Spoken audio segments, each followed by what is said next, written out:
I was last in my past, now you see I'm the one. They say work, never work, if you work and it's fun.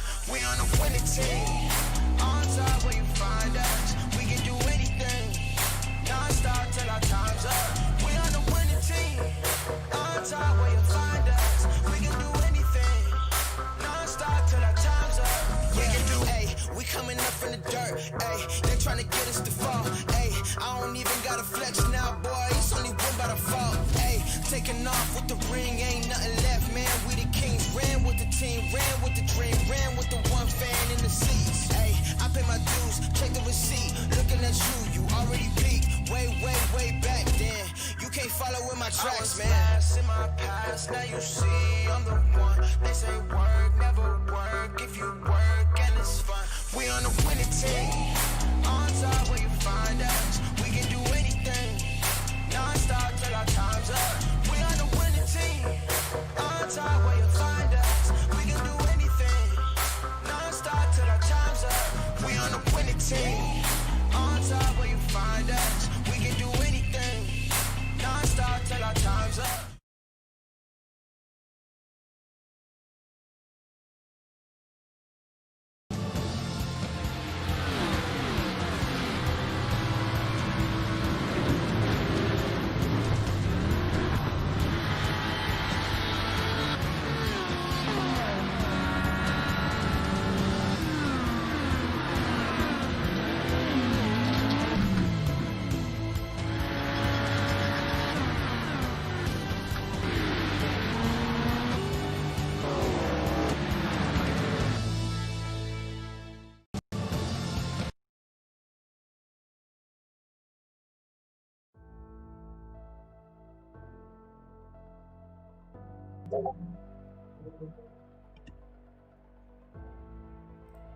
The Championship 4 will be decided tonight in a Coliseum that's eager for war.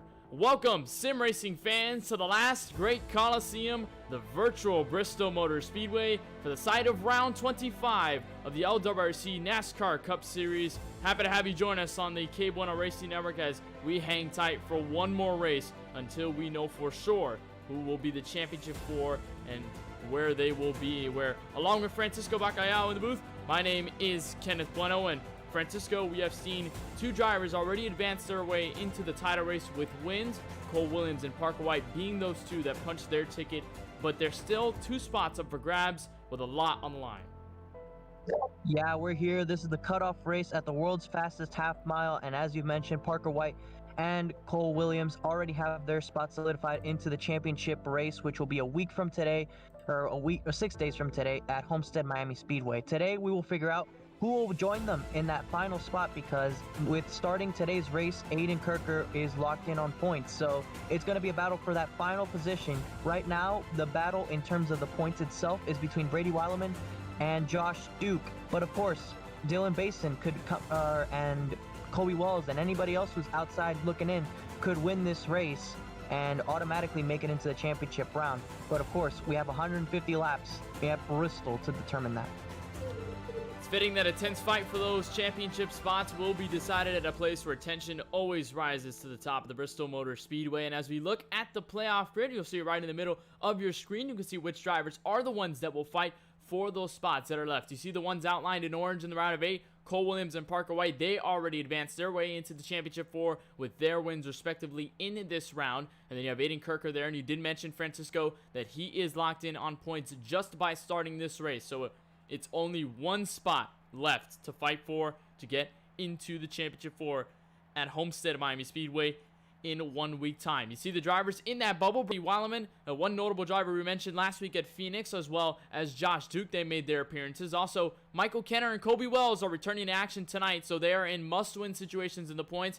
They are going to be attending tonight's race with a hope and to give them a shot into that championship 4 battle. Dylan Basin not here tonight, unfortunately, and they're practically in a must-win situation. By not showing up tonight, he will be effectively eliminated after the checkered flag here from Bristol Motor Speedway. And of course, still a very, very tense battle, and what a place to really enter that battle. And as we look at the track, we're going to see where we are in the virtual world with our KBRN track map with images provided by Google Earth. Going to take a look all the way into space, head all the way down to Bristol, Tennessee, where you'll find the old little Bristol Motor Speedway that packs a punch. 0.5 miles around this racetrack at 4 turns, banking at 9 degrees, 22 to 24 degrees of banking in the turns. Track opened in 1961. It's played host to numerous NASCAR, of course, races and a lot of great moments. Our most wins in this track belongs to good old Darrell Watchup, who captured a bunch of wins here at Bristol Motor Speedway. And just shortly before we get started, Francisco, I know this is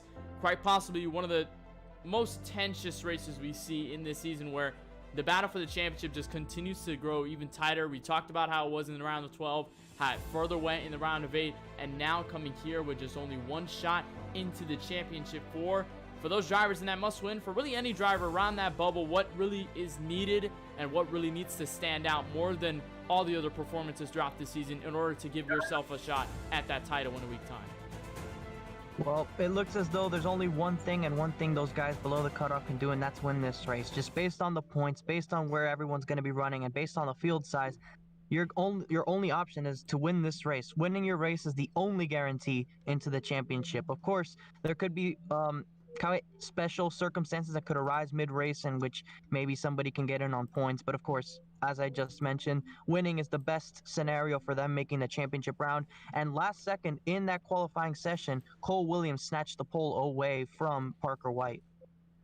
And as you mentioned, that Cole Williams snatched the pole away. We're going to look at our grid and, of course, see which drivers will start on the grid and, of course, where your favorite driver will start from tonight here at Bristol. You mentioned Cole Williams with the fastest time. A 14.603 is good enough to put him on the pole right alongside McGrath Simsport driver Parker White. Remember, these two are locked in effectively into the championship 4, so they're just going to be running for fun basically here at Bristol. Going to be pretty much watching as a third party out to everyone else in that battle worrying about getting into this championship. 4 down in row 2, KBRN's own Charlie Baier will start tonight from 3rd. Good to see him on the grid and making his start in this series, as well as Aiden Kirker, who's going to start tonight from 4th. And going back to that 3rd row, we have Michael Kenner, who's hoping to win this race to be able to make the championship round. And next to him, you have Shane DiMantova in that Flying Arrows scheme. And then in that 4th row, you see Colby Wells, another driver who's trying to win his way into the championship round, and another driver who currently has the 4th and final spot and does not want to see any new winners. And as long as he comes out ahead of the points on the rest of them with a repeat winner or a non-playoff driver in victory lane, he will get a championship spot.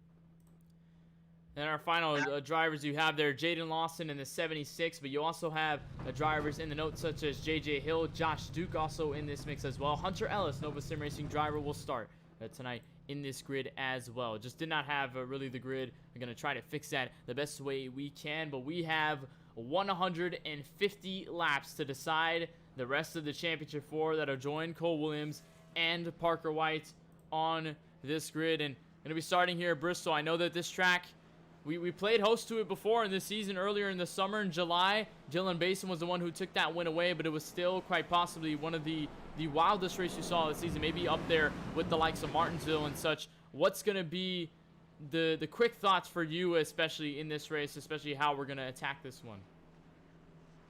Yeah, Bristol is one of the tougher tracks on the schedule. It's going to test these drivers every single corner, every single straightaway.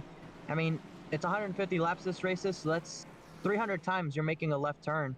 So it's not easy. And of course, you know, it's going to get to the mental fatigue to these guys eventually by the end of this race, and just trying to get through all the laps, make sure they complete them. And not only that, but make sure they're quick enough to hold position and be up front by the end of this race. So it's going to be an interesting one. We'll see who's up front by the end of this one. Tire strategies could come into play towards the back half of this race. So it's going to be interesting to watch. You see a couple of familiar faces, the big 3 inside the top 4. Charlie Baier, you know, KBRN's own, is up there. Shane DiMantova. Anybody can win this race. Bristol is kind of like a wild card, and we cannot throw any names out the window quite yet. We have 150 laps to decide the winner of this race, and we should look out. Gonna look to see which drivers will join the front 2 up there that are locked in. Parker White and Cole Williams will be on this front row as the pace car dips down at pit road. We are racing from Bristol Motor Speedway.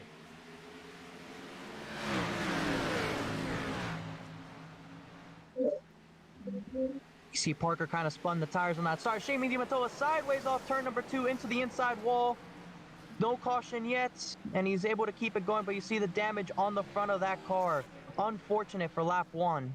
Already in the first lap, you see the damage to the front of that Chevrolet Camaro. That's Flying Arrows is Shane DiMantova, who I believe got turned around at the beginning of this stint on this first lap. But as you see the rest of this field, Cole Williams has already shot out to a sizable lead over Parker White. Already got to the inside. You're looking at the battle for 3rd. There's the driver, Charlie Baier, our KBRN zone, going to be working on this podium spot. And of course, you just mentioned right in the grid, Michael Kenner came into this race now in a must-win situation. Last saw him at Kansas. Did not show up out at Phoenix Raceway, but is now here to go for that must-win situation. And I think at this point, going to be doing anything he can to take away and snatch a win, put himself in a title spot to fight for that championship at Homestead in 1 week time. It's pretty practically everyone's single file for the most part, but Parker White looking to challenge for the race lead. Yeah, we have a battle for the race lead. Parker White's looking to the outside of Cole Williams. Of course, it's only lap 6, so how aggressive will he get? Both of these drivers in the championship 4. Cole Williams gives him the outside lane, so this battle for the lead will persist. But I look back at the incident involving Shane DiMantova on the first lap. It looked like he clipped the apron in turn number 2, and that's what spun him around on lap 1. But Parker White will take the lead away from Cole Williams here. Parker White up to the wall, going to take the race lead on lap number 7. Is going to try to hold it the best way he can. And just remember, again, we did say that these 2 are locked in, so they're not necessarily running for points. They're not running for really any consequences whatsoever. They can practically have as much fun as they want to in this race. They can go for the win if they want to just pretty much add and give an extra bonus to what they already have, and their ticket already locked in to Homestead at Miami Speedway. So those drivers, they're just hanging around for the fun. Obviously, you got some drivers that we don't see that are not in the playoffs. Of course, Charlie Baier being one of them, having Hunter Ellis, Nova Sim Racing driver, also in here as well.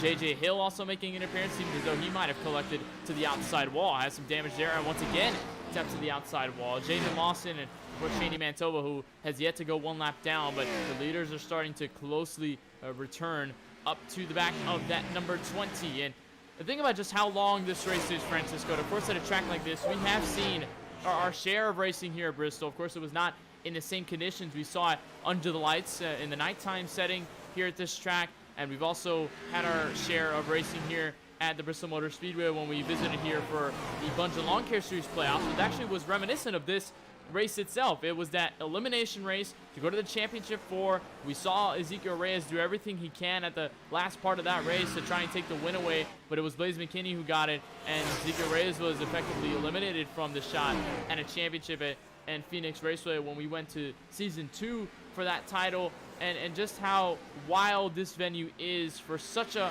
high implication race. Yeah, I mean, just earlier this weekend, the iScar race was running here at Bristol, and we saw how that went. But right now, we've gone, whoa, Parker White sideways off turn 2. But right now, you see, we're almost 15 laps into this race, and there's racing all over the track. There's constant battles, and, well, like you saw a lap ago on the backstretch, Parker White really sideways. That's just how hard this racetrack is, and that also goes to show he knows he needs to put a gap between himself and Cole Williams, because in a few laps time, maybe Cole Williams will run him back down, maybe trying to save a little bit of tires. As the caution comes out, JJ Hill is around. Caution out for JJ Hill, not for Shaney Manitoba on the first lap, but this time it's JJ Hill who's gone around on the racetrack. That brings out our first yellow of the evening here from Bristol Motor Speedway. I'm not sure whether he might have had some help to tag along. He was all by himself going here, and I think he might have just gotten loose there, and indeed he does, just trying to save the race car, just tagging it along, just trying to keep it straight, and all of a sudden just jerking the car to the left and to the right. And all of a sudden he spins around on the racetrack, is enough to trigger that first yellow. Luckily, no significant damage to that 13. Already had some damage picked up from initial wall contact during the race, but it was not the cause of the yellow. Look at Brady Weileman just eagerly swerving to the right to get out of the way. I guess didn't know the fender was up there on the track, and you see him just trying to get by. He is still, though, on the racetrack. At least he is unharmed. The tires will be flat spotted. Meanwhile, everybody else is down pit road, and Cole Williams has just lost a lot of time.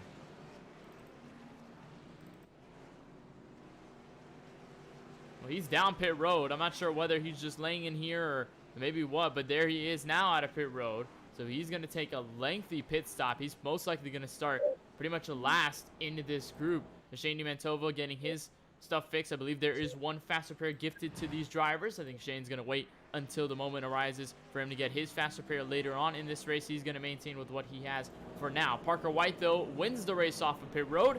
Look at Charlie Baier right there in a second, who gained that one spot. And speaking of which, Charlie Baier, of course, fitting as a KBRN member, is our KBRN in-race supporter. Going to bring him in and see his thoughts. And first of all, Charlie, welcome to the KBRN booth. You got a copy with us? Yeah, I got you. All right, Charlie. Well, it's good to see you out on the track. I know sometimes this usually a good amount of times this is to happen. Of course, you joined us in the booth with a bunch of lawn care series. I remember in the TRL Daytona Road Course race, you also happened to join in that league, and we also covered you from your perspective as a driver. Now coming back into the LWRC NASCAR Cup Series, you just were fresh off that P9 finish in iScar last night. What's really learned from that side of things, and what's really going to be key to try and just take a win here at Bristol tonight? Yeah, last night I learned a lot. You know, I typically don't like Bristol, or I typically don't race here just because I don't like it here. But you know, I'm having a decent run so far. I'm just hoping we can keep our top 3 position throughout the race. So you know, I'm happy with our speed. I improved a lot last night, and I kind of translated that to tonight. So yeah, we'll see how we can put a run together. And quite possibly more interesting that this is not just a regular season race. This is a playoff elimination race for obviously the drivers you see right behind you. Michael Kenner being one of those must-win situation drivers. And I know there's a lot of playoff drivers around you in this instance. What is it very difficult to try and keep your way out of it? What's really the challenge there with trying to maintain your pace, be as quick as you can, while also kind of staying out of the way of those playoff drivers, making sure you don't affect their battle significantly?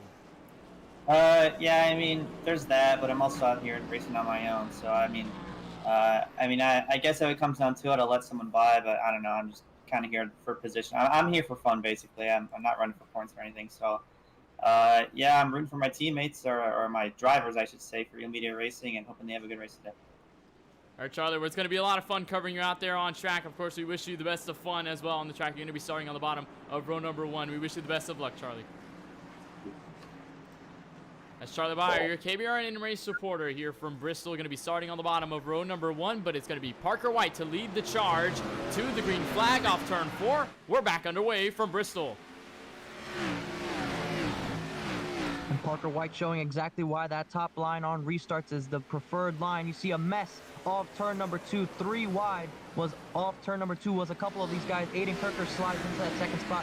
Charlie Baier back to third. You see Brady Weileman, Michael Kenner battling for that 4th position. As you see a car right up against the wall. I believe that's Jaden Lawson. Cars all over the place. And that's how restarts at Bristol work. Everybody fighting for that top lane. The top lane is such a tool here. You want to have it. As you can see, everyone's scrambling all over the racetrack, trying to get the real estate. Someone might have tapped the wall back there. You see side-by-side action between Jaden Lawson and Kobe Wells. They're trying to make their way in. Was going to mention a trifecta between those 3. Kobe Wells, Brady Weileman, and Michael Kenner. 2 of those being in must-win situations. Weileman practically just needing to hold on to that spot. They're trying to get it into the championship 4, run for his championship in this first and inaugural LWRC Cup Series season. Not going to be as easy, though, for Kobe Wells, as he had a shot from behind by Hunter Ellis. Luckily going to keep it straight. Cole Williams is going to find his way by, and now Kobe Wells is going to be stuck through the middle. Yeah, that was interesting right there, but I must admit, that was a little bit early to be making those type of squeeze play moves there by Kobe Wells. He knows the position he has to be in, so he was being aggressive, but I understand why Hunter Ellis did what he did. There was not enough room there. I don't know if it was Hunter Ellis actually or not, but I know there was not that much room there. Kobe was trying to squeeze up there, and he wasn't going to lift for him, so it's a racing deal. It's early, you know, it's not even lap 30 yet, so really early. As you see, actually Michael Kenner was really sideways, so you see they're starting to spread out just a little bit, and eventually when these tires start to go, we'll see what that does, who saves tires a little bit better, who has the long run speed. And tires is just going to be so crucial at a track like this. Of course, on the tires where you have longer runs like this, and you're not necessarily spending a lot of time mostly down front straightaways or back straightaways like we see at a lot of the other venues. And that's also something to mention when you go to these very, very short tracks. Even at tracks like Martinsville, you have a lot more time going straight than you are wearing the tires in the corners. Here at Bristol, you blink of an eye, you're off of turn 4, you blink for 1 second, you're already into turn 3. So it's very, very sharp and quick around this racetrack, and you're spending a lot of time in the banking, hanging in, and you see a lot of the drivers, much like Michael Kenner, utilizing that top groove. Seems to be the fastest way around this racetrack. There's Jaden Lawson going to be heading down pit road. Not sure whether that was any sort of damage accrued from some wall contact, but nonetheless, he's going to make his way down to the pit lane. And I know, look at just how the lanes really work. Everybody up to the top. We did see this in the Bunch of Lawn Care Series event right here at Bristol Motor Speedway, where we saw every driver, practically everyone, just hanging near that wall, hoping they don't really scrub it just as much as some drivers have done tonight, but it's still relatively difficult to get around this 0.5 hour. Yeah, you mentioned try not to hit the wall. 1 lap ago, Parker White, and right there, Parker White gets the wall once again, but despite all that, he is pulling away from Aiden Kirker. It's a trick to run this top lane. I was running Bristol today in my test sessions just today, and it's really difficult. I had several moments that reminiscent that of JJ Spin, and I've also been able to get close to that wall, sometimes hit it, so it's not easy to drive this racetrack, and to drive as fast and consistent as possible is a challenge, and it's a testament to these guys. And you see the best will rise to it, as the top 3 seem to have spread out from the rest of the field, as it's Parker White, Aiden Kirker, and Charlie Baier, your top 3. Cole Williams, I still don't know what happened to him under that yellow, but he hasn't been able to make up as many spots as you'd think, but he's actually just past Hunter Ellis for that 6th spot, so he has a lot of ground to make up to catch the guy in front of him. I'm pretty sure it's Brady Weileman, so he has some work to do, but he now has some clean air to work with. It's about almost a second between himself and Brady Weileman, who's sitting into this top 5. And you see already 4th and 5th, those drivers who are practically in need of something desperate to stay in. Of course, Brady Weileman has more to work with. He's in a battle with Josh Duke for the most part, but he just has to make sure that Michael Kenner, Kobe Wells, they don't win this race. He has to make sure that they're not the ones up top. They're not the ones in first fighting for that win, because if they don't win this race, it's practically done. Their run for a championship is effectively over, and Brady Weileman can just hang on and be one of those championship 4. Obviously, still has to worry about Josh Duke, but Josh Duke currently sitting in 9th right now, fighting with Kobe Wells. So right now, I think the best situation for any playoff driver is definitely in Brady Weileman's hands. Currently sitting 5th on the racetrack, and you're looking at just some of the playoff drivers already making their moves. He's Aiden Kirker, but one thing you notice about these playoff drivers, they have those orange banners and those orange spoilers. Going to be something to look forward to, and of course here's a reference for that. If you want to find out which ones are those playoff drivers right here in these races, you can check for that orange spoiler and that orange windshield banner that'll be shown on all the playoff cars, obviously in this case except for Michael Kenner, but for all the other playoff drivers, they do have the banners and the spoilers and the colored orange to make sure that they are the playoff drivers, to distinguish them from the rest of the guys who are not running for a championship. So that's also something to watch for as we move forward. Yeah, a bit of a moment there in turn 4. Charlie Baier had to go 3 wide outside between those lap cars of JJ Hill and Shane DiMantova. They are damaged cars from lap 1 and lap 14 respectively. But if you look, this top 3 hasn't really spread out from each other as much as you think. They've pulled away from the rest of the field, but they've more or less kept the same gap to each other. Actually, Charlie Baier may be inching up on one of his drivers, Aiden Kirker, both on EMR, Charlie being the owner of that team.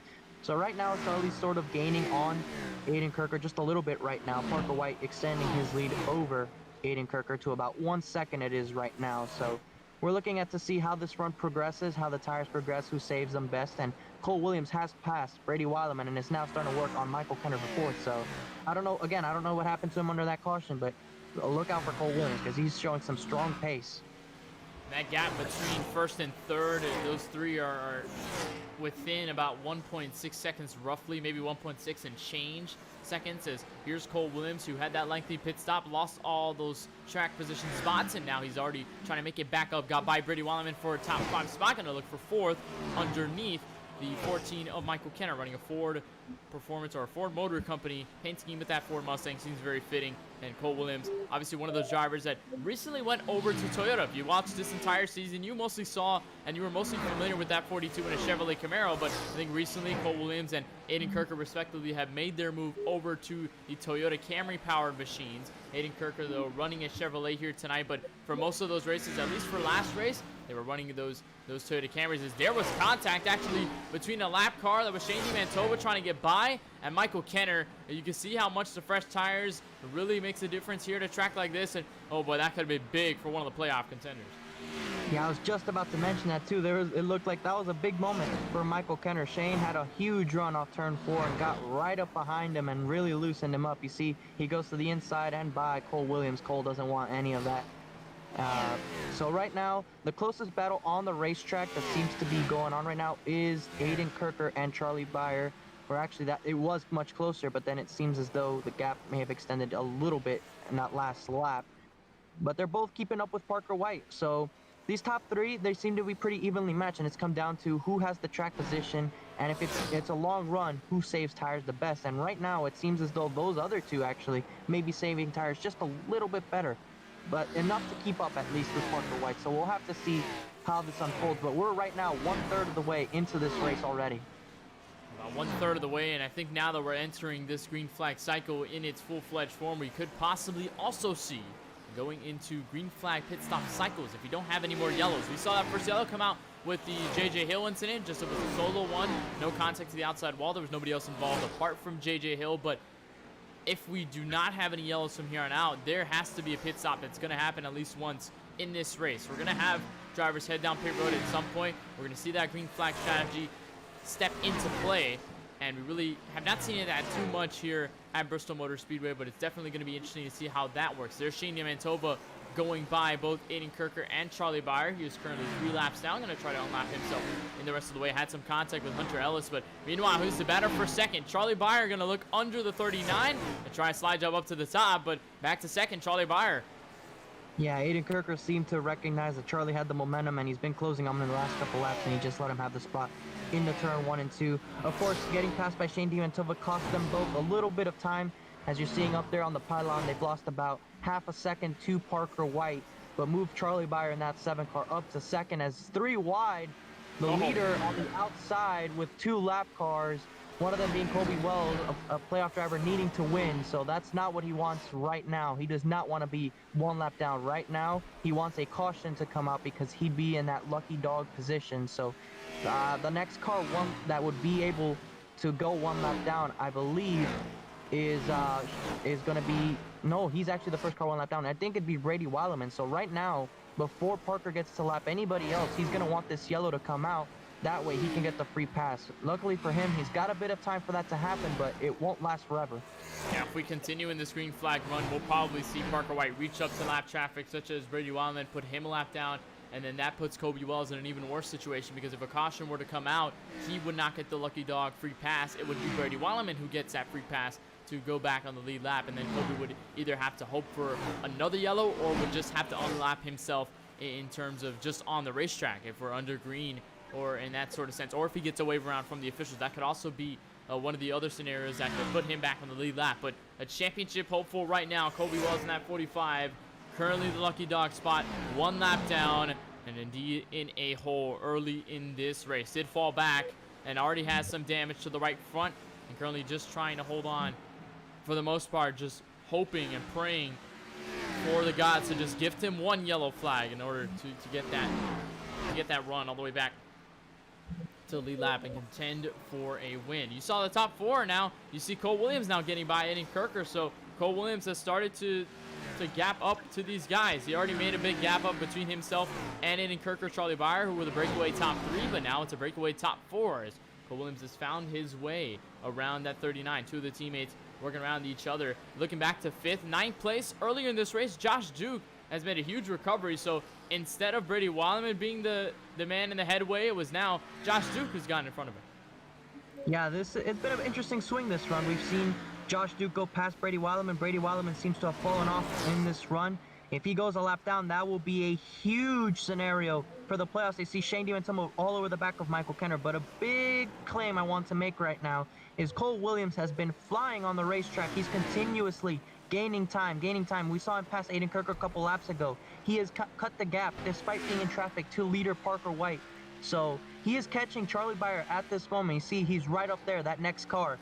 He cut another tenth, he actually cut in about a tenth 2 laps ago on the race leader. So Cole Williams is fast. He restarted at the back, and if we were to get a caution, I would look out for Cole Williams because he definitely has one of the best cars here tonight besides that 95 in the lead and that 7 car running second. But Aiden Kirker seems to be really falling off. He's lost a couple seconds already in just the last couple laps. So Aiden Kirker's really falling off. I don't know if he has maybe some sort of damage. I don't know if that's the tires really falling off. I have no idea what's going on with him, but he's lost a significant amount of time in the last couple laps, and he might be getting passed by Josh Duke here in just a little bit.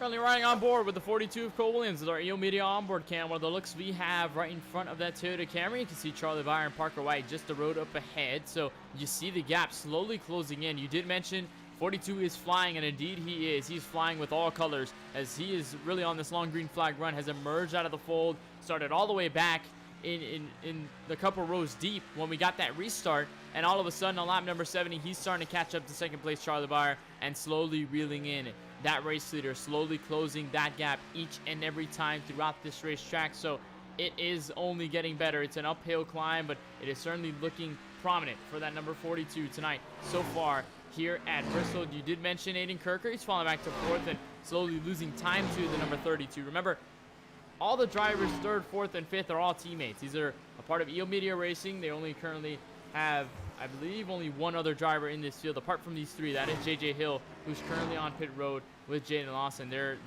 races seem to be kind of quite over since they're probably looking over to the garage from their early struggles here tonight. But also one thing to mention as we move forward, as you're looking at Parker White slowly catching up to not only Michael Kenner but also Brady Wildman to put them one lap down. It is still going to be in question about this pit strategy, when drivers will decide to go down.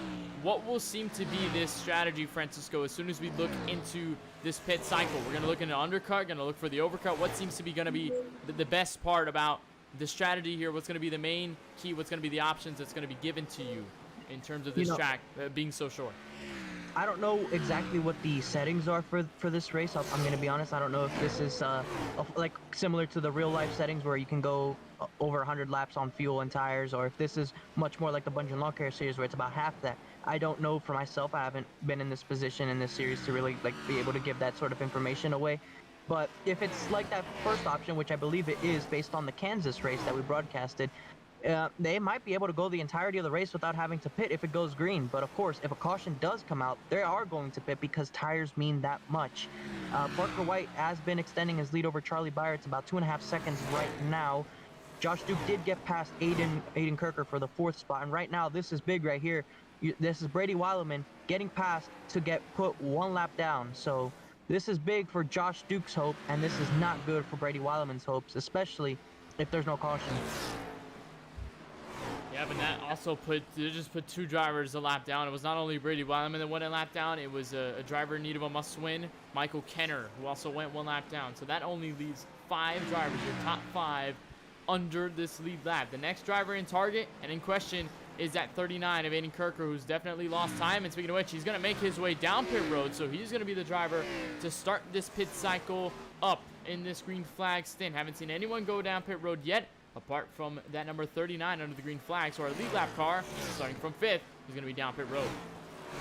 He's going to come down and presumably take 4 tires and fuel. It's lap 80, so we're just past halfway into this race. We'll see. We have another taker. I believe that is Colby Wells entering the pit road back there to come into a stall and also get his service. So maybe we'll see a couple guys come down pit road. We'll have to see what happens. I think everybody's trying to stay out for now, kind of expecting a caution, not wanting to lose 2 laps, because pitting here at Bristol easily will cost you 2 laps, and I don't think anybody wants to take the chance and go 2 laps down unless they absolutely have to pit. So for now, maybe we'll see a couple of guys stay out, or maybe we'll see somebody take the risk and go along with the strategy. But as of right now, it seems like only Colby Wells and Aiden Kirker have come down pit road, and being past halfway, it might be a good time to go through the field.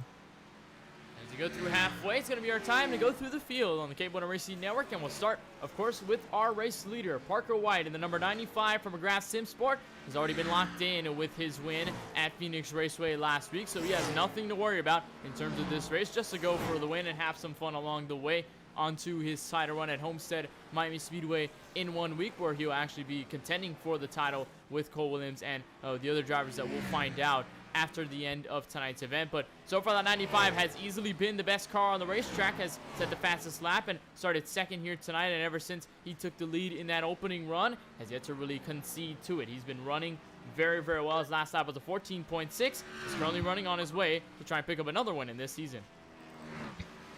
Yeah, looking back at the 2nd place, it's Charlie Baier. He's KBRN's own, so he's putting on a good show for running in 2nd place right now. He's kind of been in 2nd for most of this race, and he seems to keep Parker White within viewing distance. He hasn't exactly been right on his bumper, hasn't exactly been showing any moves to really get past Parker White, but he's kept Parker White within reach.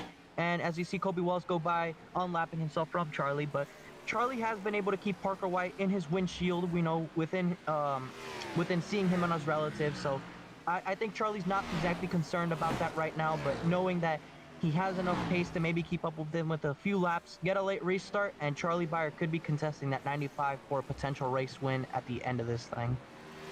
Cole Williams, also the 2nd driver that won his way in to the championship 4 and has already punched his ticket. He's also one of the drivers in the same case as Parker White, not running for anything specifically, not running at high stakes, just running for the win, just trying to have some fun along the way and be the best he can here at Bristol Motor Speedway. He did pick up a lot. He's currently on a very long stint at about 72 laps along with the rest of this top 3, so easily through. He was gapping to Charlie Baier, but that gap has kind of dwindled to now just about 3 seconds, and it's maintained itself by there so far. So Cole Williams just maintaining 3rd for right now, just trying to have the best he can in this position. Moving back to the 4th position, Josh Duke. He's a playoff hopeful. He's on the outside looking in. He's doing exactly what he needs to be doing if he wants to have a chance at this championship battle. Right, he entered this race 7 points behind Brady Weileman. Currently running 4th is Josh Duke. You see Hunter Ellis going by on the fresher tires. Brady Weileman currently running only 1 position behind him, but is laps down. So if this green flag cycle completes itself and goes through everybody, it might shuffle up just a little bit more.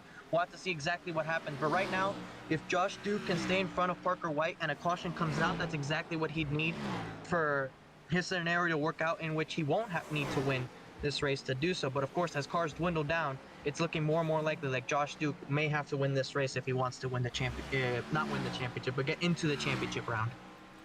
Nerves all around the 51 camp going into this race at the Last Great Coliseum. That 51 was right on the bubble, just above the cutoff going into this race. Is currently sitting 5th on the racetrack, 1 lap down. It's in that spot for the lucky dog, but we'll just hope for a yellow flag at that point. He has to fight with Michael Kenner and Aiden Kirker respectively to try and stay in that spot where he is. And that 51 having a run that was promising early on, but it seemed to have fallen off throughout the later portions of this race.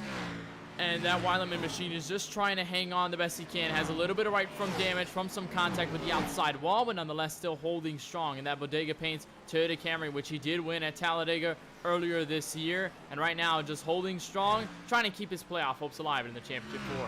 Gonna look at the rest of the top 10, and practically everyone through this field are gonna be Aiden Kirker sitting in 6th, 1 lap down. Michael Kenner did also mention him as well. He's also 1 lap down in 7th. Colby Wells sitting 8th. Hunter Ellis sitting in 9th. And Shady Mantova in this top 10.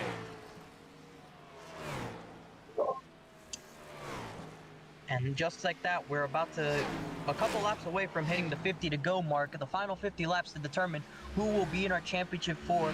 We've only had the 1 caution this race, which is by JJ Hill spin in turns 1 and 2. So, and with everybody being spread out, it'll be interesting to see what would bring out a yellow if it were to. We saw this happen at Phoenix. There was a early yellow, and then there was a long green flag run to the end. Though no green flag pit stops in that one. We'll have to see, do these leaders come down pit road? And if you're Cole Williams and you're Charlie Baier, you've really lost some ground to Parker White. So there would be no risk in coming down pit road, especially if you're Cole Williams, because you're in the championship round. Why not take a gamble and see if it works? These other guys have pitted and gained a lot of time on them, so you've lost time to them, but you can still gain to Parker White if you were to come down pit road now. Cole Williams is 7.7 seconds back of Parker White the last time they passed the line, so there's no risk there. Charlie Baier's 4 seconds behind Parker, so there's no risk really in going for it right now, especially when you're this far back behind the leader, because if you just follow Parker White the entirety of the way, you're probably going to come up behind him. So go for something different, see if it works, and if it does, it does, and if it doesn't, it doesn't. And even then as well, a caution definitely wouldn't hurt any of these drivers, because Baier and Williams, I know they are really eager to try to get up front. I know Cole Williams started on the pole. He's desperate. He definitely wants to go back up to that P1 spot. He definitely wants to be back up to the lead, leading some laps, and be in contention just to go for this race win here at Bristol. Charlie Baier, also one of those drivers. Obviously, Parker White just wants to be the driver to be in the catbird seat and just stay where he is right now first, and just be here for the rest of these 46 laps to take the checkered flag and take a win and just go into Homestead with a little more momentum. Of course, a caution would definitely not hurt any of these drivers whatsoever, because then all 3 of them and all the drivers on the lead lap can head down pit road, get 4 fresh Goodyear tires, and get some fuel along the way and be at their best, be at an equal footing once again. And they can all try to do the best they can, make their adjustments along the way, and be as quick and even quicker than Parker White in that sense. And obviously, it's going to be necessary for a driver like Brady Weileman, who needs to get past Aiden Kirker in order to get that lucky dog spot should we get that yellow flag. It looks like Brady may have some right side damage there. I'm not entirely sure if we can put a camera on that. Yeah, he has rear bumper damage. He has right side damage. I don't know where that may have come from, but you can see he is really slow on the racetrack. This could be a huge implication for the championship round. You see, he's very slow. The caution is out on the front straightaway. It looks as though it may be Shane DiMantova once again. DiMantova looks to be the victim this time around with no front bumper. Caution waves at lap number 108, and just as we were talking about it, just as a yellow wouldn't hurt, it definitely is not going to hurt here now, but it's going to hurt Brady Weileman probably the most. He's not going to be in that lucky dog spot. Here we're going to look at Shane DiMantova, see exactly what might have happened, and actually wasn't him specifically that went around. It was Michael Kenner. Here was initial contact between the 20 and the 14, going into the corner, then off here, gets into that 14, and all of a sudden just turns him around the racetrack, and easily that triggers the yellow flag for the 2nd time here at Bristol. And especially with a driver that's in a must-win situation around and 2 laps down. Yeah, that was an interesting moment there between Kenner and DiMantova. It looked like he was kind of showing his displeasure for that incident off turn number 2, just about half a lap before. But yeah, this is a big break for these leaders. And just, I was going to make a point how even Josh Duke had caught up to the back of Cole Williams, as these guys are, it looks as though they were exiting pit road. I'm not sure unless they haven't pitted yet. But yes, they were okay, so they were just catching up to those people. As you see, the lap cars now coming down pit road. Josh Duke was catching up to the back of Cole Williams for that third spot. So Cole Williams really was losing a lot of ground to Josh Duke, and this is exactly what Josh Duke wanted. Luckily for him, his teammate was in the lucky dog position. That really is going to help him for the rest of this race, because right now, if Josh Duke can go up there, get a couple more spots, and if he gets lucky, maybe Brady Weileman doesn't have that great of a restart.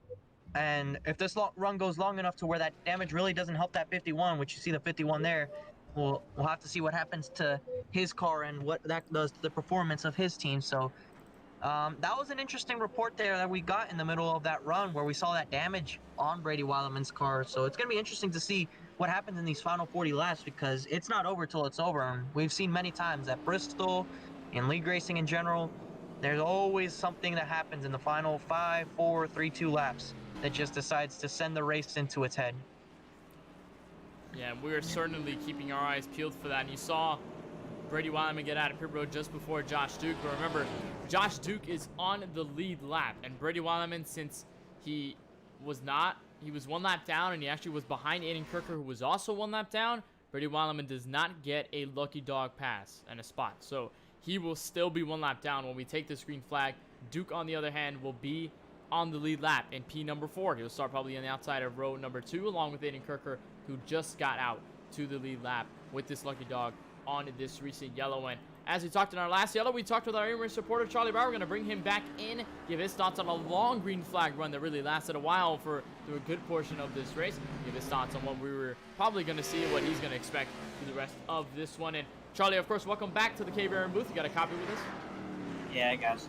All right, Charlie. Well, this is quite possibly the longest run we saw all night long with you, Cole Williams, Parker White. Obviously, you moved up to second. Well, what's going to be this strategy here now in this final stint? What's going to be the expectations now going to try to get a checkered flag tonight? Just keep the right side clean, keep the tires warm, and just try to catch up to Parker. I guess he's the fastest car. All right. Well, I guess you guys are about to go green, so we'll just let you go for a moment. Good luck out there, Charlie. Thank you. Well, that was very short and sweet. Of course, we did not have enough time. But meanwhile, looking back up front, Parker White just stepped on the loud pedal, and we're back under green. What could possibly be the final run of the evening. You see, crucially there, Cole Williams slid up to the high side to get up to that second spot. Josh Duke into the third spot, past Charlie Baier. And Josh Duke trying everything he can. He is on the lead lap. He is trying to attack to see if he can get up there, challenge these guys, and maybe, just maybe, grasp a win to get into that championship round. You see Brady Weileman back there. He is a lap down. He can't gain any more spots. He actually, I think, lost one to Kobe Wells. So Brady Weileman, see slow there on the bottom. He is not having a good time. This is exactly what Josh Duke needs. If he can get up there, maybe challenge Cole Williams, if depending on how the points work out, depending how Brady Weileman drops. But right now, it's trending in the right direction for Josh Duke. You can see he's really pushing the car. He wants to get up there and try and get into position to make sure he can advance into this championship round. So the popcorn is setting in, and this is going to be interesting all the way to the finish. And he is fast. Josh Duke just set a 14.722 the last time around, and Parker White set a little bit of a faster lap at a 7:05. So he is necessarily quicker than the leader at some parts of this track. He's now trying to look under Cole Williams, but right now not looking to the high side. He did get around Charlie Baier for third, so he's going to try and hang on, see if he can maintain that spot for the most part. That is the best situation that Josh Duke can really be in, apart from just snatching away the race win, which would obviously be the best 100% scenario. But apart from that, that is all that Josh Duke needs to try and give him a shot to be above that bubble cut line and get into the championship four. Meanwhile, battle right behind. This is not for position, but this is still battle nonetheless. Charlie Baier running for fourth. There's Michael Kenner running in ninth, 3 laps down to just try to get to the inside. Aiden Kirker, though, is on the lead lap, so he's the driver fighting for position. Going to try to get around that 14, get around the 7, try to continue his run up to the front. Meanwhile, Parker White has extended that lead to 1.5 seconds last time around, which is 30 laps to go. It looks as though Cole Williams doesn't seem to be that quick right now. And he's kind of having a train back here of Josh Duke, Charlie Baier, and the rest of these guys. He's been losing a couple of tenths a lap to Parker White, so I don't know what's going on there. Maybe he has a little bit of damage from having gotten the wall a couple times that last run. Maybe he's saving the tires, but it would be a little too much to be doing so. So we're under 30 laps to go. What could be happening to that 42 machine that's costing this sort of issue to be going on. You see Brady Wildman there. He was pretty slow on the racetrack. We'll have to see, does he lose any more positions? And crucially, if this run goes long enough, it'll be right around that spot where it'll be really tight on points. So it's, barring any late race cautions, knock on wood, we've seen that happen many times before. We'll have to see what happens by the end of this one, but right now the seed is planted for Josh Duke to go up there and take it and make this to himself to get into this championship spot. He has a teammate in front of him. We don't know if there's going to be any team orders that goes on, given if Brady Wildman drops an extra position, because I believe if Brady drops an extra position, that might just put him in with either within 1 point or to tie, and I believe due to best finish in the round, it would go to Josh Duke if that were to happen. Right now, it is 3 position places between Josh Duke and 6th place Brady Wildman. Josh Duke, of course, in the podium spot in 3rd, that last step on the podium, and then Brady Wildman 1 lap down. So Brady needs a yellow quick in order to get around Josh Duke, in order to fight for position, even with Josh Duke, unless Duke finds his way 1 lap down, which right now isn't looking like the case. But if we go all the way green to the checkered flag, this is probably not the situation that Brady Wildman is looking for, to be behind, because even then, even if he gets in barely, it's gonna feel nerve-wracking at some point for that number 51 to get in just barely, be by a hair. Maybe a sigh of relief at some points, but also could be some tension knowing that it was that close. Very nervous in the race car, hoping that nothing happens. Meanwhile, there's a lot of developments up near the back. That was Hunter Ellis's lap car. He got into the wall, was almost clogging up this main train of 4 cars. Luckily, everybody gets by. No harm, no foul. Yeah, he almost clogged me up. It seems as though he was. He was right in front of these guys. I don't know what was going on there, but lap car late in the race, trying to stay out of the way as best as possible. See 3 wide there with one of them as we were speaking. Aiden Kirker trying to get past the 14 of Michael Kenner so he can get up there and battle with these guys for position, as Parker White has a 2-second lead over Cole Williams. Cole Williams has been struggling since the restart. I thought he was going to be able to get up there and challenge Parker White like he did in that first run when he was in the lead, but it doesn't seem as though he's quite having that same speed as he did earlier to go up there and challenge our leader. But right now he has gotten a little bit of a gap on Josh Duke. Josh Duke seems to be settling for that 3rd position, and it seems as though Brady Wildman will take 6th at the moment unless there is a caution, because he is 2 laps ahead now of the next guy for position. So Brady Wildman seems as though we'll get the 6th position barring any incidents, and it's going to come down to, can Josh Duke win this race, because finishing 6th will not be enough points that Josh Duke can make up on the track without having to win. As we see, actually, he's going to get passed by Charlie Baier, Michael Kenner, who is not for position, as Aiden Kirker got the wall, and he's around. Kirker's around with Kobe Wells. Wildman's also involved. Caution around at lap number 134. Damage to playoff drivers, and even worse to Brady Wildman, who could possibly suffer engine damage and does not have a fast repair left to dispose. Used that fast repair when he had the damage earlier from the contact to the outside wall. Now it is looking bleak for that 51 who came into this race just over the cutoff. We're going to take a replay and see exactly what happened here. Between the two, actually going to look at Aiden Kirker, who went around here. This was a battle a little bit further back. This is actually just over here. There was contact with Josh Duke. And then here's Brady Wildman, just bam, right into the 39 who went around there. Here's another look, just got caught on the wall. No space between himself and the 32. You see Kobe Wells goes around as well. Yeah, those two are teammates, actually, the 39 and the 32. So that's interesting right there. I think Josh Duke may have expected Aiden Kirker to give him a little bit more room than that. That wasn't the case. It was under 20 laps to go. I think Aiden must have thought they were racing each other for position, and around goes Aiden Kirker. Kobe Wells was involved, and more importantly, Brady Wildman, no fast repair, huge damage to the front of that car. What does that do to him in his race? I believe he was in the free pass position, but he was involved in the caution, so I'm not exactly sure if he's able to get his lap back. He's gonna have to fix his damage. This is major playoff implications right here. Does the damage cost Brady enough to lose the positions, or is he able to fix it enough and not lose any more laps and try and just bring it home? But this caution, interesting for the leaders. We'll have to see what the leaders do on pit road. I believe they've already pitted, and the top 3 have held station of Parker White, Cole Williams, and Josh Duke. So Charlie Baier down to the 4th position. and Aiden Kirker will be 5th. I believe he used his fast repair as he was on the last car on the lead lap, so it wouldn't have changed his position. So we're probably gonna have a restart with about under 10 laps to go. No tire saving, no nothing. It's gonna be an absolute shootout for this race win. It's all or nothing. It's every man for himself. The glory's there. Who's willing to put it all on the line for a championship spot? And here's the worst news for Brady Weileman. He's currently 2 laps down, but as he was down pit road, he was 1 lap down, and you talked about, you had the question of whether he was probably going to get a lucky dog, and he will not. Actually, since he was 1 lap down for a short period of time, but Aiden Kirker was also 1 lap down at the time of the yellow, so he will get the lucky dog most likely around this time by.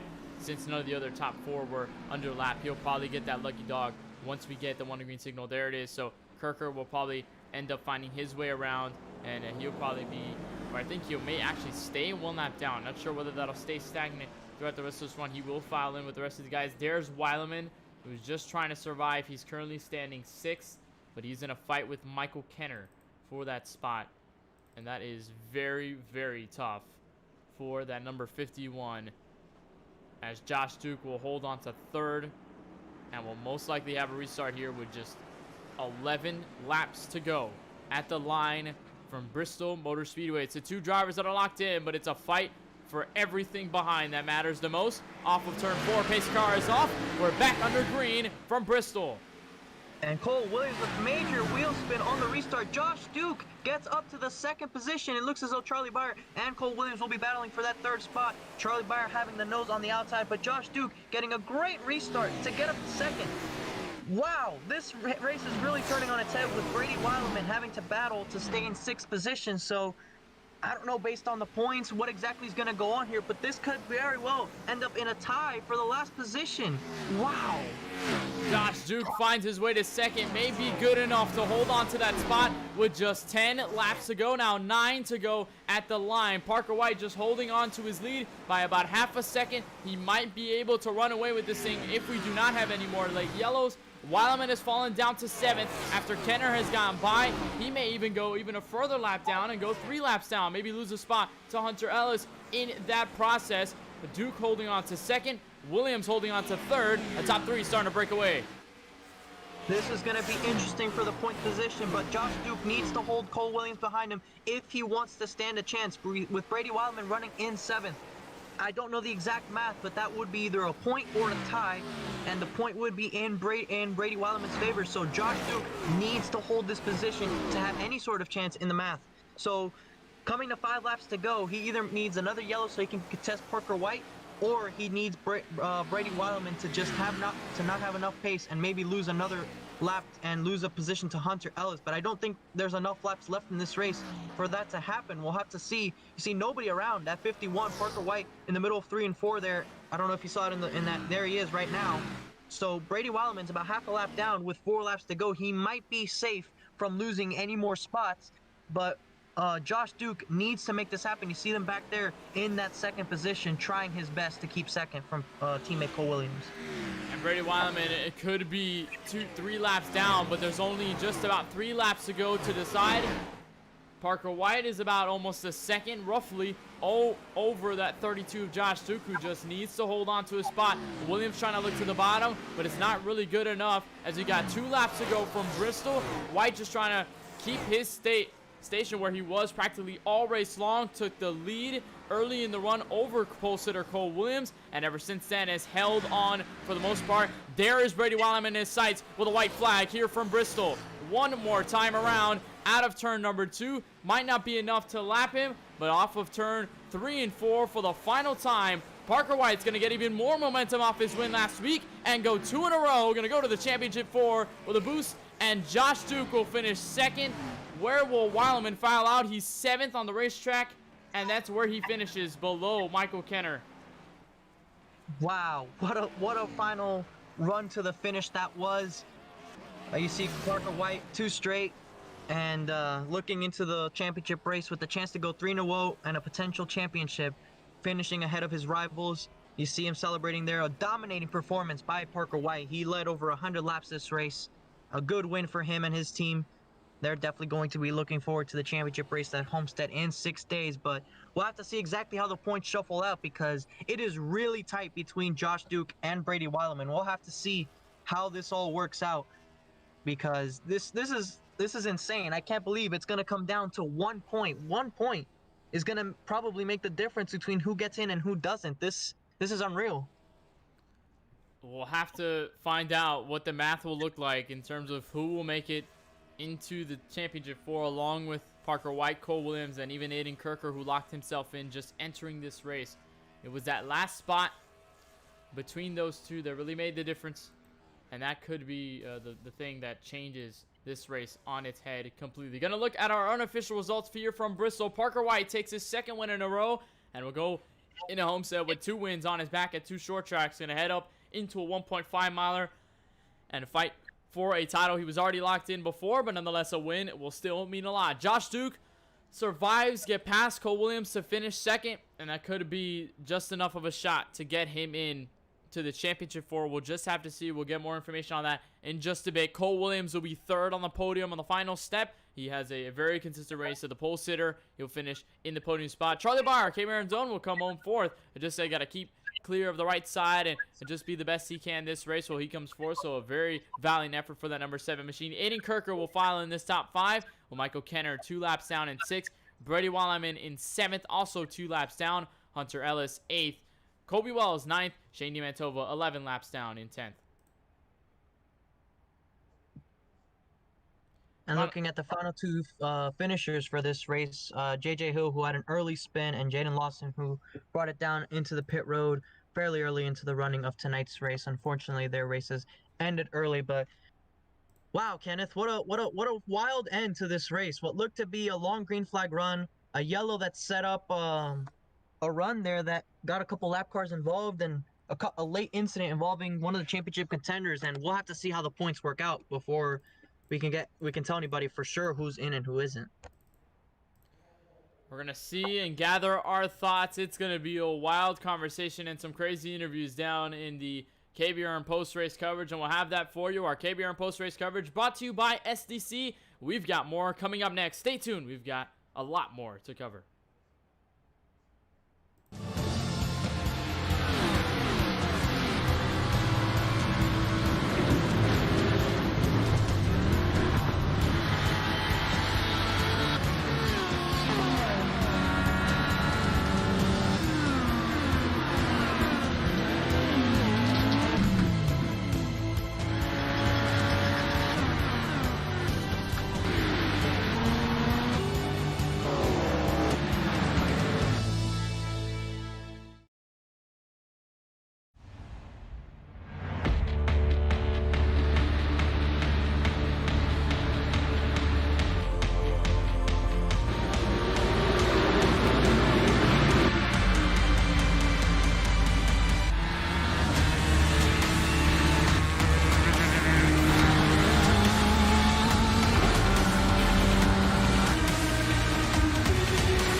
Welcome back to the Bristol Motor Speedway, where we kick off our KBRN post-race coverage, brought to you by SDC Aerial Droning and Mapping. And 150 laps said a lot in terms of this race, with a fight for the playoffs on the line, and quite possibly one of the most compelling storylines we've seen all season long in terms of that fight between Brady Weileman and Josh Duke. And we'll look once more at our LWRC playoff grid before we entered this race.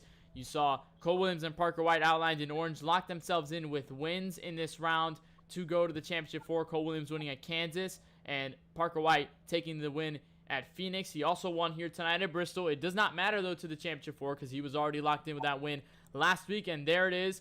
Aiden Kirker was locked in the points by starting tonight. So effectively, he would have that orange banner right over his name. He will be taking part in that Final 4 here for the LWRC NASCAR Cup Series season. And that final spot, there you see Brady Weileman came into this race above the cutoff with Josh Duke right behind, Kenner, Kobe Wells, and Dylan Basin. Basin did not make this race, therefore he will be effectively eliminated. Kenner and Wells will also be eliminated. They were in must-win situations. They're out. It's just a waiting game between who edges out in terms of the battle between the 51 and the 32 Weileman and Duke. And as soon as we come back, we've got the victory lane celebration, and we're going to bring in Parker White, who's celebrating down in the middle of the infield. The winner once again, and a two-time winner in a row in the past 2 races in this round of 8. Parker, quite possibly another win, and I know that this win isn't necessarily a consequential win. You already had yourself locked into the championship 4 at Phoenix when you won over there, but you take 2 in a row in this round of 8. Going to Homestead Miami Speedway, how much momentum will this give you and your team to fight for a title down in South Beach next week? Well, that was a goal tonight to win, just to give me that little bit much more momentum headed into Florida. Because with winning last weekend in Phoenix, I know I had some momentum, even if I didn't win here at Bristol. But luckily, we were able to win here tonight. And so I feel like with having so many wins on the season, and me in the half mile, not the half mile, the 1.5 mile package, I feel like we'll have a really good shot next week at Phoenix. I mean, not Phoenix, Homestead. And you're going into Homestead with a different perspective because you've had your fair share of wins at 1.5 milers, obviously to mention Charlotte Motor Speedway, your win at Chicagoland as well.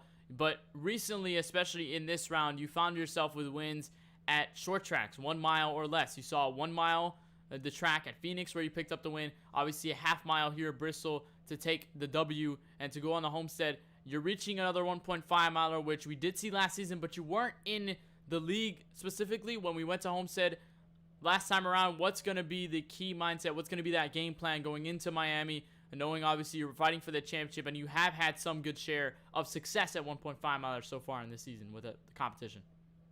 Well, Homestead, in my opinion, is my best track on the service. So I'm going to go in it next week and just play it like I always do, because in Homestead week in official, I went out there and C-fixed and won a lot. Obviously, that's the truck, so we'll see how the Cup car plays out. But I remember earlier in the year when A-Fix was there, I almost got my first career A-Fixed win.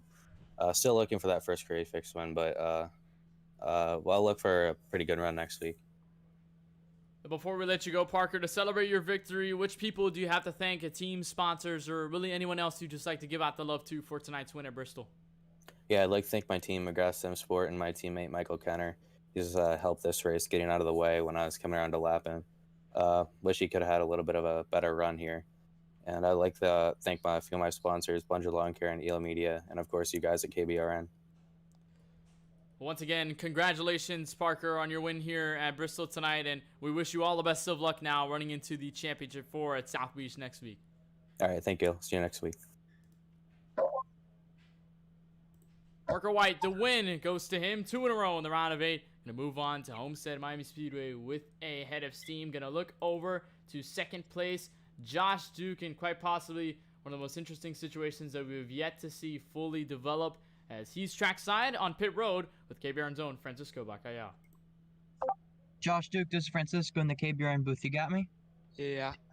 Josh, that may have been the run of a life right there. That strong P2 effort. You gave it all you had on that final restart, driving up to second, and finishing in that second position, holding off teammate Cole Williams.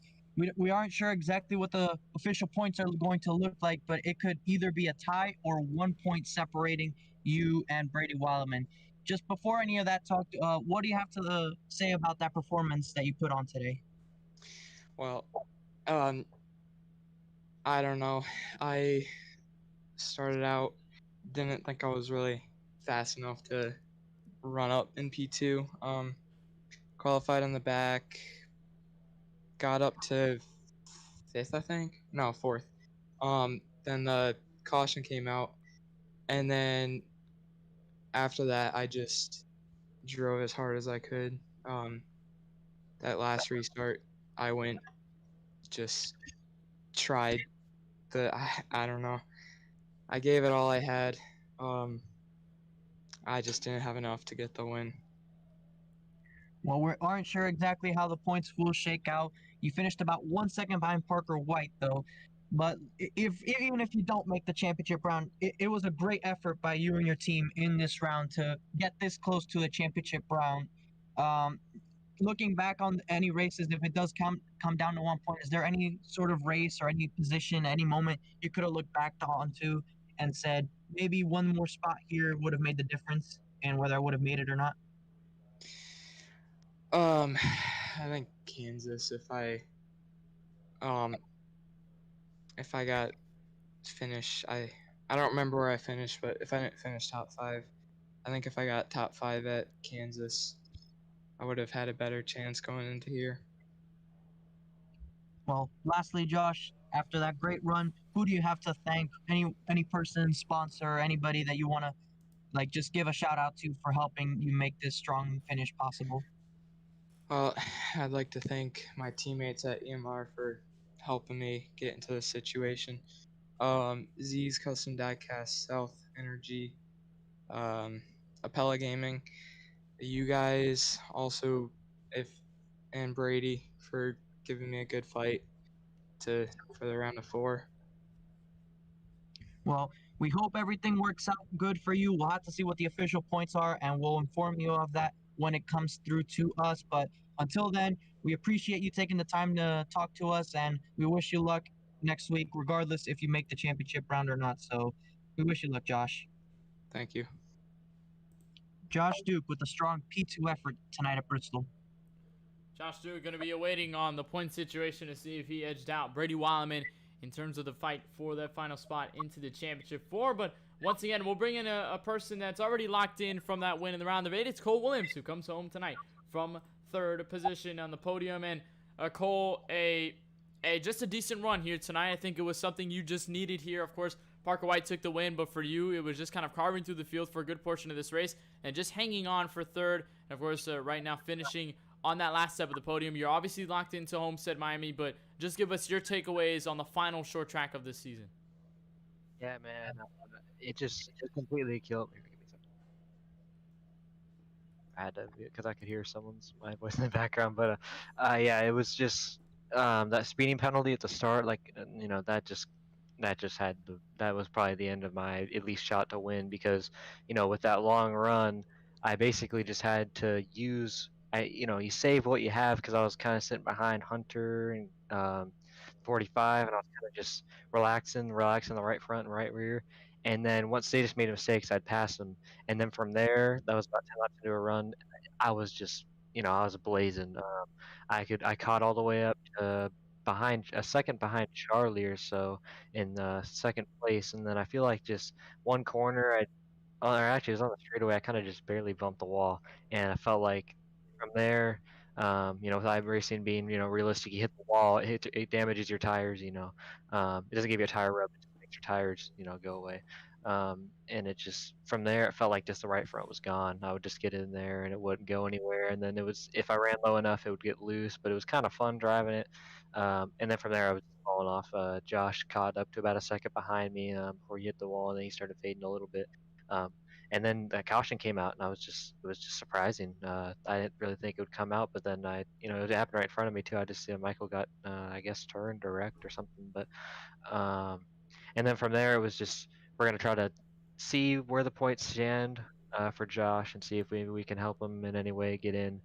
Um, and then we heard that Brady wrecked, and you should have heard us in there. We were like, "Oh my gosh, this is huge," and we thought his engine was done or he had required or something, but it turned out it must have only been a little bit of required. And from there we were just spun the tires on restart, nothing intentional, just kept a little bit of left wheel in it, just spun in first gear because the game's so realistic where you restart in first gear at most tracks, just like real life.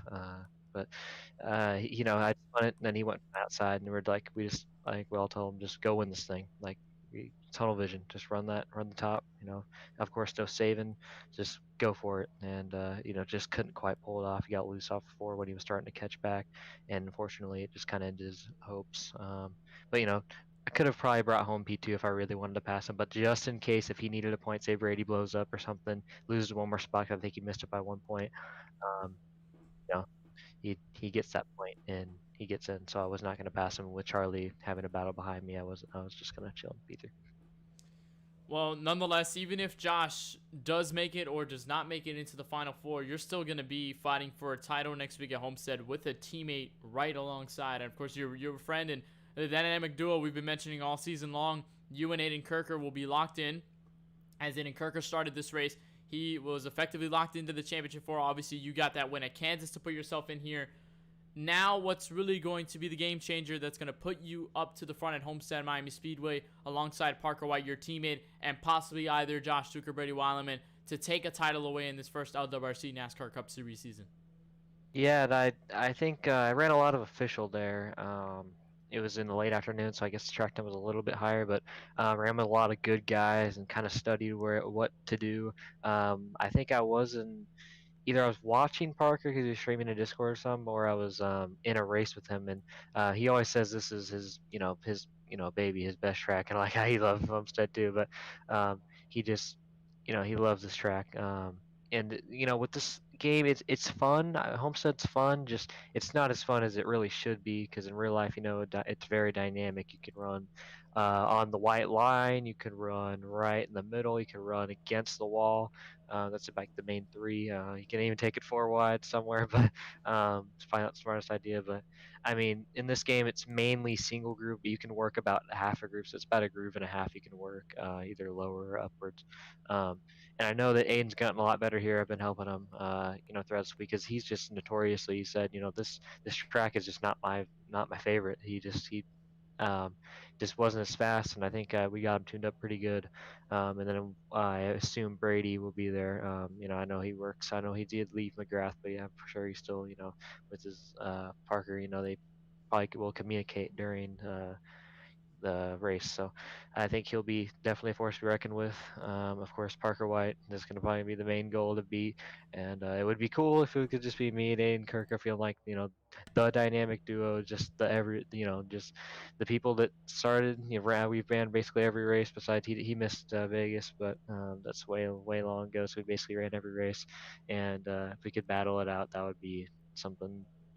We had even last night we were just doing like fun races. We were just battling hard, and it's like imagine if we did this for like I think it's gonna be $80 on the line, and of course, the WRC Championship after putting in an entire, looking at the date right now, it's been about half a year, six months or so since we started this up, and it's just crazy how far we've come, and we've made it, all the way to a week before Homestead, and we're gonna give it as hard as we can.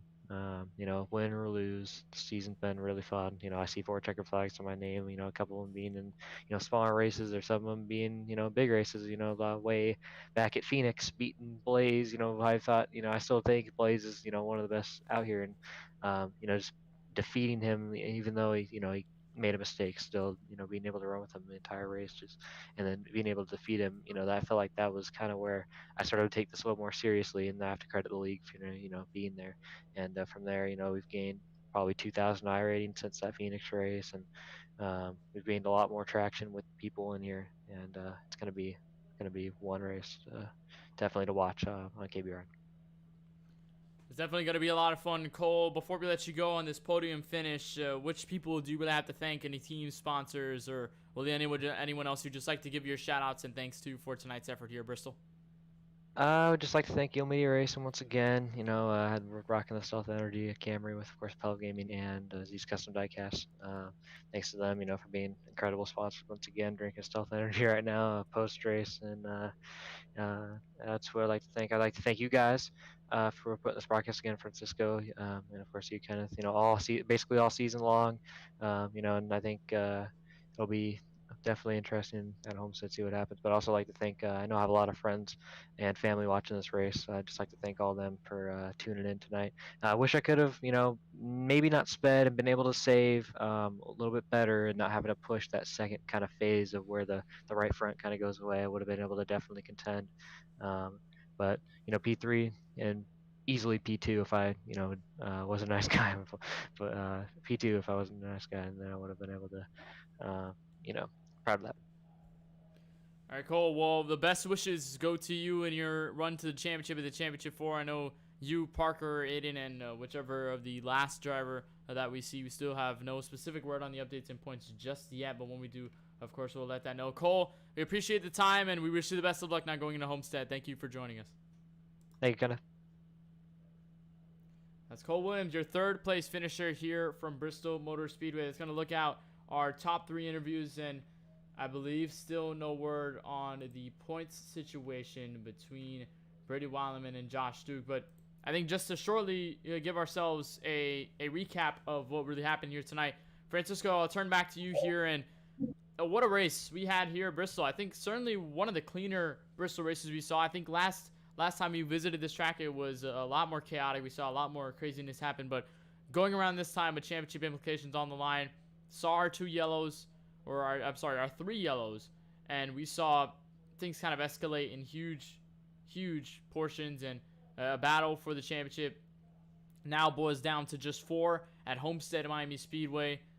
What's really going to be the biggest thing, and how do you expect that race to be when we go down to South Beach in 1 week?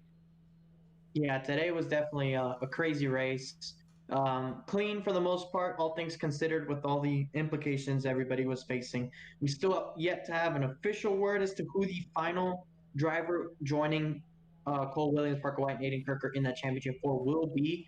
But, you know, nonetheless, the big 3 have made it to the championship 4, and they have won the last 4 playoff races now, that is. So they're definitely contenders.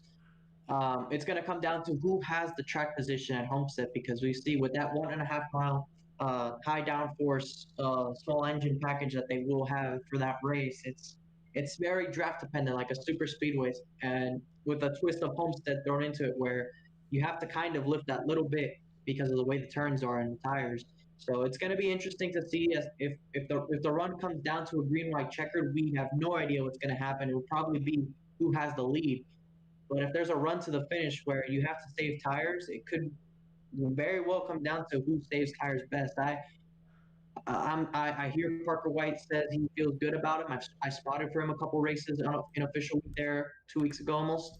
And I've also seen Cole Williams and Aiden Kirker have some good runs there. It's hard to put a dime on who I think would come out on top. That's why I'm not going to make any bets as to who I think is going to come away with that trophy. I'm just going to wait it out, see what happens next Saturday, and experience that race with you and see who takes home the big trophy. Definitely going to see who takes home that big trophy. And if you want to find out who gets that illustrious LWRC NASCAR Cup Series trophy for 2020 in the first season, you can check all that out when we go live right here on the KBueno Racing Network, live from South Beach, the Homestead at Miami Speedway, where we'll crown a champion for the first time this season. A very, very long season. We'll have all our ceremonies there starting at, I believe, 4 p.m. Eastern, once we have word from the officials if we do race on that Saturday afternoon. But what a race here from Bristol Motor Speedway in the Thunder Valley. An outstanding finish, and still no word as to whether Brady Wileman or Josh Duke have the edge. But as soon as we get to the race at Homestead, we will update, and we'll give further updates on our Twitter at KBRN Network. You can check all the updates there and get everything once we have our information full-fledged to our hands. But nonetheless, what a race here, and our thanks will go to obviously you, the viewer, for watching here, and we thank you for tuning into the broadcast. Our biggest thanks to Jaden Lawson also for putting this lead together each and every week, and for working with us here for each and every race of this season. And on behalf of all of us at the KBueno Racing Network, for Charlie Baier down on track tonight, and for my partner in the booth tonight here, Francisco Bacallao, Kenneth Bueno saying good night from Bristol. We will head down to South Beach in Florida in just 1 week to crown a champion.